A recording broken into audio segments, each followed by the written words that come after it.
Hello guys, I hope you are doing well. Today we will talk about how to fix or how to solve the problem of Azar. You will click on settings. Here you will click on apps, default apps, app settings. In this page you will click on Azar app. Here in this page of app info you will click on first stop and you will click OK. Then you will enter to the window of storage. Here you will click on clear cache.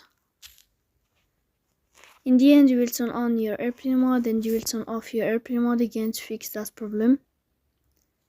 So that's all. Don't forget to support us by like and subscribe. See you next time in another video, and thank you for your watching and your attention.